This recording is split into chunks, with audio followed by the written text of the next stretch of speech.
Hello everyone, আসসালামু আলাইকুম। Welcome to gems network lab. সকলকে ডে 63 এর ভিডিওতে স্বাগতম।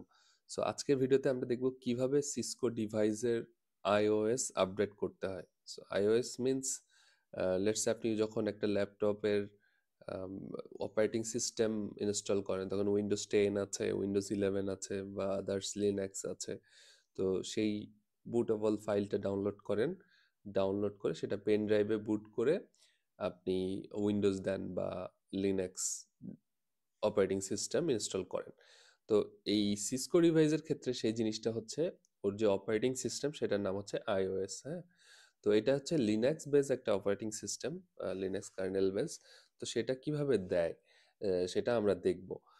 রিয়েল লাইফে কিভাবে রিয়েল ডিভাইসে দিতে হয় সেটা আমি নেক্সট ভিডিওতে দেখাবো।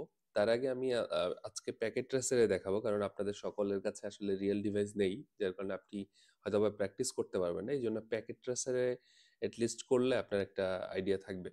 ওকে, সো আইওএসটা যেহেতু আপডেট করব তার আগে আমাকে কয়েকটা জিনিস দেখতে হবে যে সিসকোর ফাইল সিস্টেমটা কি।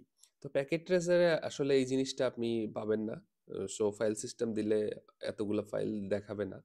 তো ফাইল সিস্টেমটা আসলে কি? ফাইল সিস্টেম হচ্ছে লেটস সে এইটা ওয়ান কাইন্ড অফ ডিরেক্টরি। আপনি যদি উইন্ডোজের কথা ধরেন তাহলে উইন্ডোজে যদি যান, যাওয়ার পর ওর যে সি ড্রাইভ আছে, যখন উইন্ডোজ ইনস্টল করেন তখন বাই ডিফল্ট কিন্তু এই যে এই ফোল্ডারগুলা let's say program data, program files, users, Windows, এই জিনিসগুলো কিন্তু অটোমেটিক্যালি ডাউনলোড হয়ে যায়, তাই না?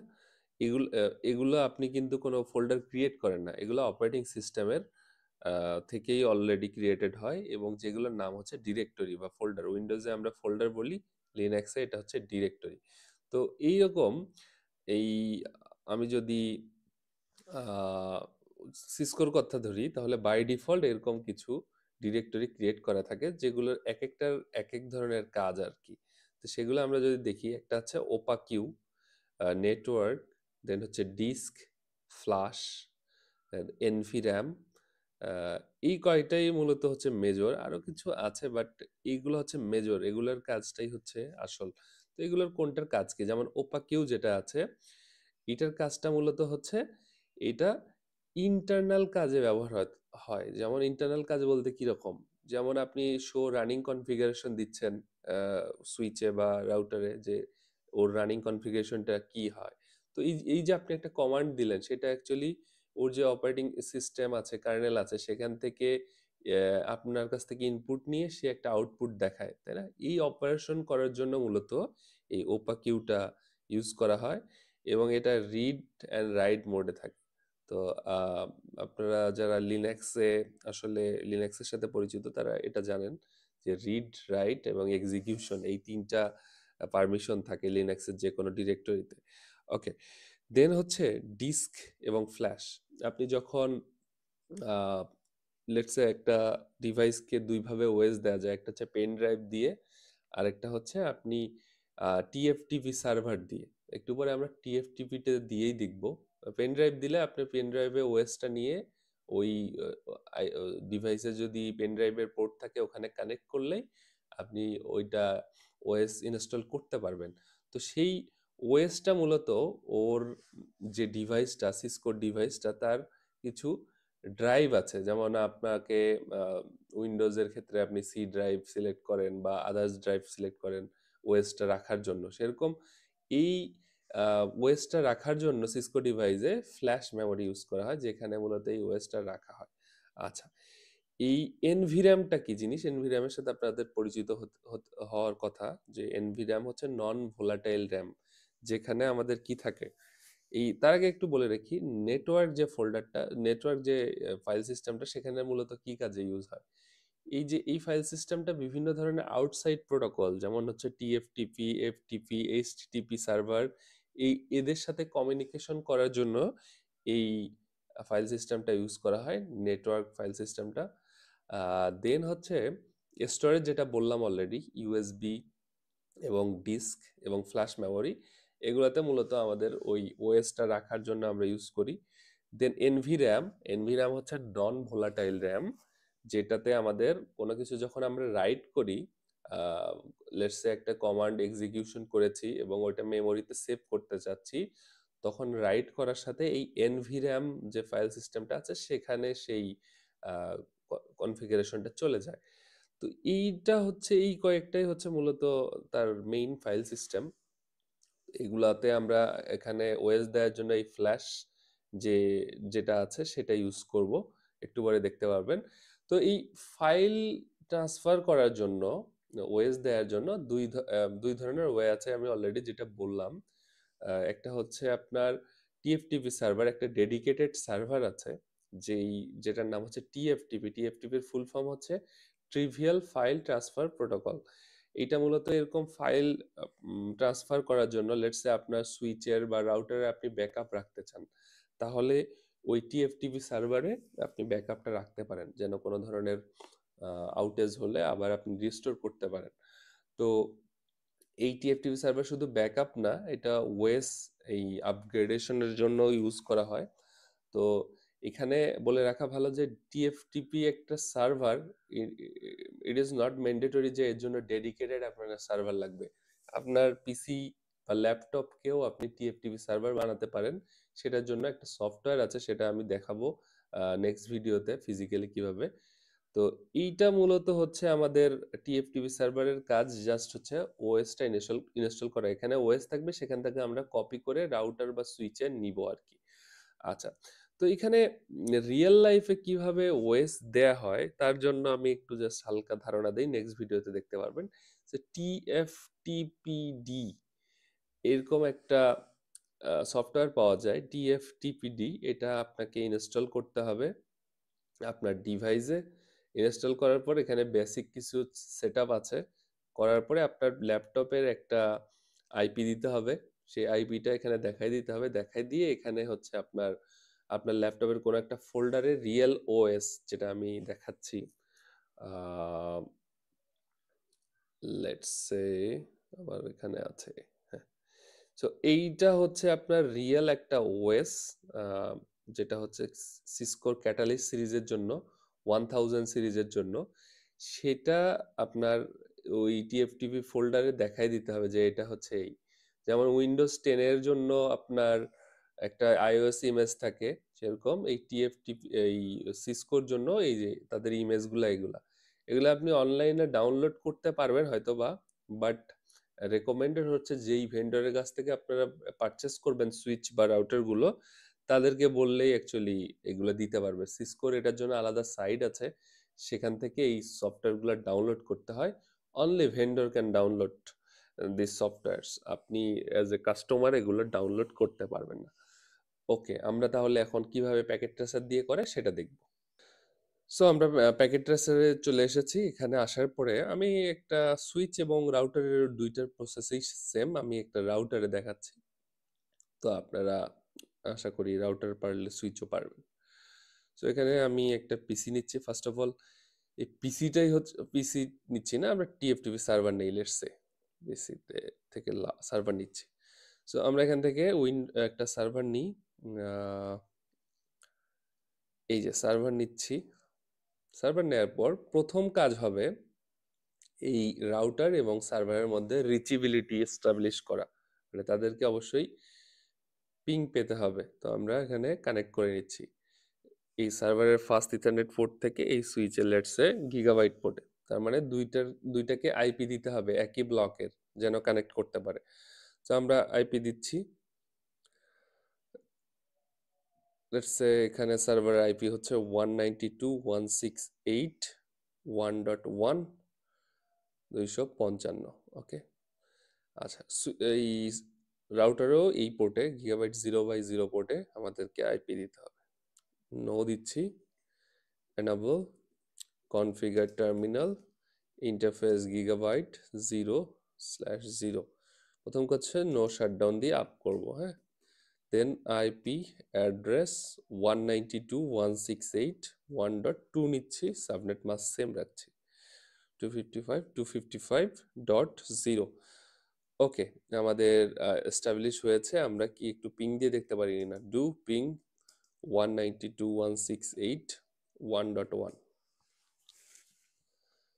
ওকে, তার মানে কানেক্টিভিটি ওকে, আমাদের মেইন কাজ শেষ। এখন আমরা যেটা করব সেটা হচ্ছে দেখাবো। প্রথমে আমার দেখবো যে রাউটারে আসলে কোন ভার্সনের ওএসটা রানিং আছে সেটা কিভাবে দেখবো।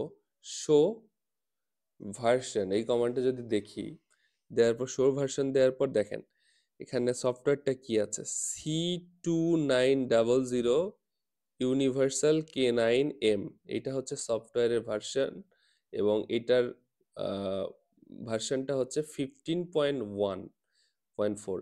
এটা হচ্ছে মূলত এভাবেই আপনার রিয়েল ডিভাইসেও ভার্সন দেখতে পারেন। আরেকটা ওয়ে আছে, সেটা হচ্ছে শো ফ্ল্যাশ। শো ফ্ল্যাশ যদি দেই, একটু আগে যেটা দেখালাম এর বিভিন্ন ধরনের ফাইল সিস্টেম আছে, তার মধ্যে হচ্ছে ফ্ল্যাশ একটা ফাইল সিস্টেম যেখানে মূলত এই ওএস গুলা থাকে। আপনার উইন্ডোজে যেমন সি ড্রাইভে ওএস থাকে, সেরকম সিসকো ডিভাইসে হচ্ছে ফ্ল্যাশ মেমোরিতে তার ওএসটা থাকে, যেটা হচ্ছে এই যে এটা C2900 ইউনিভার্সাল কে এত 151। আচ্ছা, এইটা একটা মডেল আছে। আমরা কি করব, এই ওএসটাকে মানে এই ওএসটার জায়গায় আরেকটা ওএস ইনস্টল করব। কাজটা হবে কি, যে আচ্ছা প্রিডিফাইন মানে আপনি যখন ডিভাইস কিনবেন তখন একটা ওএস দেয়াই থাকবে তার ভিতরে সব সময় অল টাইম। ওএস না থাকলে তখন ডিভাইসটা হচ্ছে রম অন মোডে চলে যায়। হ্যাঁ, তো বাই ডিফল্ট সবগুলা ডিভাইসে ওএস দেয়াই থাকবে। আপনাকে নতুন করে আরেকটা ওএস দিতে হবে। আপনার যে ভার্সন আপনি ডাউনগ্রেডও করতে পারেন, আপগ্রেডও করতে পারেন, it's up to you. So আমরা এখন যেটা করব সেটা হচ্ছে এখানে এই ফোল্ডারে আরেকটা ওএস নিয়ে আসব। নিয়ে আসার পরে সেটা দিয়ে বুট করাবো আর কি। সেটা কিভাবে করা যায়, আচ্ছা সেটা আমরা এখন এই টিএফটিপি সার্ভার থেকে করতে পারবো। এই সার্ভারে একটা সার্ভিস নামের অপশন আছে, সেখানে দেখেন অনেকগুলো সার্ভিস আছে, সেখান থেকে আমরা কি করব, টিএফটিপি যেটা সেটাকে অন করব। অন করার পর দেখেন এখানে অনেকগুলা ওএস বাই ডিফল্ট দেয় আছে, তার মানে এটা সার্ভার। সেই সার্ভারে আগে থেকে ওএস দেয় আছে, সেখান থেকে আপনি কি করবেন, ওএসটা কপি করে নেবেন। কিভাবে, আমাদের কিন্তু 29, হ্যাঁ 290 এই যে ইউনিভার্সাল এটা একটা আছে, ওইটা হচ্ছে 151 আর এটা হচ্ছে 155, তার মানে আপডেটেড। এই ওএসটা আমরা ওখানে দিব আর কি, এই সার্ভার থেকে কপি করে নিব আর কি। তো এটার জন্য আমার রাইট ক্লিক করে কন্ট্রোল সি দিয়ে কপি করে নিলাম এর ফাইল নাম নেমটা, কারণ ফাইল নেমটা লাগবে। তা আমি এই সুইচে আসব, আসার পরে কি করব, কমান্ড চালাবো এখন যে কপি কপি টিএফটিপি, মানে আমি টিএফটিপি থেকে কপি করতে চাই। এন্টার দিলাম। ও, কপি টিএফটিপি কোশ্চেন মার্ক দিই। হ্যাঁ, দেখেন আমি কমান্ডটা মনে নাই, বাট আমি কোশ্চেন মার্ক দিলাম তখন কিন্তু আসলে জানতে পারলাম যে এরপরে হচ্ছে ফ্ল্যাশ দিতে হবে। হ্যাঁ, কপি টিএফটিপি ফ্ল্যাশ কি হলো, তার মানে কপি করো টিএফটিপি সার্ভার থেকে তোমার ফ্ল্যাশ মেমোরিতে। এন্টার দিব। সে বলতেছে কি, address name of the remote host, তার মানে হচ্ছে আপনার ওই যে সার্ভার তার আইপিটা কত, যেই সার্ভার থেকে আপনি কপি করতে চান তার আইপিটা মূলত কত, 192.168.1.1 আমাদের সার্ভারের আইপি ছিল। এন্টার দিলাম। সোর্স ফাইল নেম মানে আমাদের সার্ভার থেকে যে ফাইলটা আপনি কপি করবেন সেই ফাইলের নামটা আসলে কি হবে। তো আমরা তো কপি করে নিলাম একটু আগে, সেটা যদি এখন পেস্ট করি, এইটা আমাদের ফাইল নেম ছিল তাই না, এই ফাইলটা আমরা ওই সার্ভার থেকে কপি করতে যাচ্ছি। এখন এন্টার দিব। আচ্ছা, এখন বলতেছে ডেস্টিনেশন ফাইল, আপনি কি যেই ফাইল নেমে কপি করেছেন ডেস্টিনেশনও কি ওই নামেই রাখতে চাচ্ছেন কিনা। হ্যাঁ অবশ্যই সেম নামেই রাখবেন, না হলে কনফিউজড হয়ে যাবেন। সেম নামে রাখলাম, এন্টার দিলাম। ওকে, দেখেন কতগুলো অপারেশন হলো। তার মানে কি হলো, সে ওই সার্ভার থেকে এই ফাইলটা কপি করে নিল, এত বাইটের একটা ফাইল। আমরা এখন কিভাবে দেখবো যে আসলে কপি হয়েছে কিনা, সেজন্য হচ্ছে শো ফ্ল্যাশ এই কমান্ডটা যদি দেই, তাহলে দেখেন আগে কিন্তু এই যে 151টা এই কপি মানে তার প্রাইমারি যে ওএসটা সেটা ছিল এটা ইউনিভার্সাল K9 151.4, তাই না। আমরা নতুন করে কপি করলাম আরেকটা, এটা C2900 ইউনিভার্সাল 155, তার মানে আপডেটেড যে ভার্সনটা সেটা আমরা কপি করলাম। এখন দুইটাই আমার ইয়াতে আছে, আমার হচ্ছে মেমোরিতে আছে। এখন যদি আপনি আবার বুট করেন, দ্যাট মিন্স হচ্ছে রিস্টার্ট করেন, তাহলে কিন্তু প্রথম যে ফাইলটা আছে, প্রথম যে ওএসটা আছে সেটা দিয়েই ওপেন হবে। এটা দিয়ে কিন্তু আপনার ওপেন হবে না। বোঝা গেল কি? আপনি যদিও কপি করছেন দুইটাই, বাট প্রাইমারি ওএস হচ্ছে এটা। এটা দিয়ে যেহেতু বুট করা আছে, এটা দিয়ে ওপেন হবে, এটা দিয়ে ওপেন হবে না। তাহলে কিভাবে এটা দিয়ে আমি ওপেন করতে পারি? তার মানে আমি এখন এইটা দিয়ে, এই ওএসটা দিয়ে তাকে বুট করাবো না, আমি বুট করাবো হচ্ছে এই ওএসটা দিয়ে, যেটা আমি কপি করছি লেটেস্ট। সেটা দেখার জন্য আমাকে কি করতে হবে? আমাকে তাকে বলে দিতে হবে যে ওকে ভাই, আপনি বুট করেন হচ্ছে আমার নতুন এটা দিয়ে। সেটার জন্য আমাকে কনফিগার মোডে যেতে হবে। যাওয়ার পরে বলতে হবে যে বুট, কোশ্চেন মার্ক দিচ্ছি, বুট, আমি বলছি যে বুট করো এই ফাইলটা দিয়ে, ওই যে আমার নতুন যে ফাইলটা আছে সেটা দিয়ে বুট করো। ওকে, আচ্ছা এখানে কি বলতেছে? বুট C290 এত। ওকে, আমি এখানে একটা স্পেস কমাই দিই। ও সরি।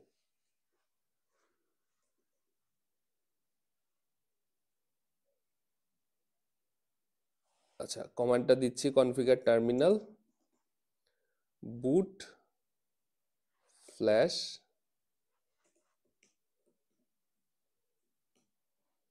আচ্ছা, আমাদের এখানে যেটা করতে হবে যে বুট, বুটের পরে কোশ্চেন মার্ক দিই, কি আসতেছে? বুট সিস্টেম অথবা সিস্টেম ইমেজ। তো আমরা এই কমান্ডটা দিই, বুট সিস্টেম, তারপর কোশ্চেন মার্ক দিই, বুট সিস্টেম ফ্ল্যাশ। এই যে বুট ফ্রম ফ্ল্যাশ মেমোরি, আমাদের তো ফ্ল্যাশ মেমোরিতে ওই আইওএসটা কপি করা আছে, তাহলে আমরা এটা সিলেক্ট করবো হচ্ছে ফ্ল্যাশ।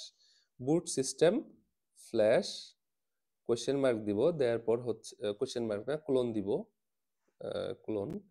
দেন হচ্ছে আমাদের ফাইল নেমটা যেটা আমরা কপি করেছি সেটা। তাহলে কি বলতেছে যে বুট করো সিস্টেম ফ্ল্যাশ থেকে, যেইখানে তোমার এই ফাইলটা আছে। তো কোশ্চেন এখন এন্টার দিচ্ছি, আমাদের অপারেশন সাকসেসফুল। এখন আমাকে যেটা করতে হবে, এই জিনিসটা করার পর এটাকে সেভ করতে হবে। সেভ করার জন্য কি করতে হয়? রাইট করতে হয়। তো এক্সিট দিই, এক্সিট দিয়ে রাইট দিলাম, যে আমরা যে অপারেশনটা করলাম এটা তোমার এনভি র্যামে, একটু আগে যেটা দেখলাম যে এনভি র্যাম যে ফাইল সিস্টেমটা আছে সেখানে এটা এখন সেভ হলো। এখন আমরা কি করব? রিলোড করে দিব। রিলোড মানে কি হচ্ছে? নতুন করে রিস্টার্ট নাও আর কি। তো কনফার্ম যাচ্ছে, এন্টার দিলাম। দেখেন, তাহলে কাজটা কি হলো? প্রথমে আমরা টিএফটিপি সার্ভার থেকে আমাদের ফ্ল্যাশ মেমোরিতে কপি করলাম। কপি করার পরে আমরা ম্যানুয়ালি বলে দিচ্ছি যে তুমি এখন থেকে এই ওএসটা দিয়ে বুট করবা, আগের ওএসটা দিয়ে বুট করার দরকার নেই। আচ্ছা, স্টার্ট হয়েছে, শো ভার্সন দিচ্ছি। দেখেন, শো ভার্সন দেওয়ার পরে আগে কত ছিল? আগে ছিল হচ্ছে 15.1, হ্যাঁ, এখন কিন্তু হলো 15.5। তার মানে আপডেটেড হয়েছে, এবং আমার 15.5টা দিয়েই সে হচ্ছে রিস্টার্ট করেছে। আগে কি হতো? আগে হচ্ছে 15.1 দিয়ে রিস্টার্ট করতো সে। সে এখন তো আমরা বলে দিলাম 15.5 দিয়ে রিস্টার্ট করো, সেটা দিয়ে সে রিস্টার্ট করেছে। এবং আমরা যদি শো ফ্ল্যাশে যাই, দেখবো যে দুইটা ইমেজেই আছে। আচ্ছা, যেহেতু রাউটার বা সুইচের মেমোরি লেইস, মানে অল্প সংখ্যক মেমোরি থাকে, সেহেতু এরকম আপনার ফাইল দুইটা রাখার কোনোই মানে হয় না। সেক্ষেত্রে যেটা আনইউজড আছে সেটা ডিলিট করে দিতে হবে। কিভাবে ডিলিট করব? আমরা ডিলিট কমান্ডটা দিব, দেওয়ার পরে কোশ্চেন মার্ক দিই, ডিলিট ফ্ল্যাশ। হ্যাঁ, ফ্ল্যাশ থেকে আমরা ডিলিট করব। কোন ফাইলটা ডিলিট করব? আগের ফাইলটা ডিলিট করে দিব। আমাদের এখনকারটা আমরা রাখবো, আগের ফাইলটা আমরা ডিলিট করে দিব। সো এখানে কপি করে নিলাম, পেস্ট করে দিচ্ছি। এখানে একটা স্পেস পড়ে গেছে, স্পেস পড়লে কিন্তু কাজ করে না। হ্যাঁ, আচ্ছা বিন দিই। দেখেন, হ্যাঁ, কাজ করতেছে না, দেখছেন? সো এখানে আমি একটু স্পেস কমাই নিই, এখন এন্টার দিব। এন্টার দিলাম, ডিলিট করতে যাচ্ছে, ইয়েস ডিলিট, কনফার্ম ডিলিট। এখন আমি এটা রাইট করব। হ্যাঁ, আচ্ছা, এখন যদি শো ফ্ল্যাশ দিই, ফ্ল্যাশ, দেখবেন আগের ওই ফাইলটা আর নাই। এটা হচ্ছে নতুন যেই ফাইল সিস্টেমটা আমরা নতুন যে iOS-টা কপি করেছিলাম এই ফোল্ডারে, সেটা এখানে শুধু আছে, আগেরটা ডিলিট হয়ে গেছে এবং এইটা দিয়েই এখন বুট নেবে, হ্যাঁ? তো এভাবে আসলে রিয়েল ডিভাইসেও এই যে এখানে ওএসটা যা, এই টিএফটিপি সার্ভারের মাধ্যমে রিয়েল ডিভাইসেও ওএসটা দেয়া হয়।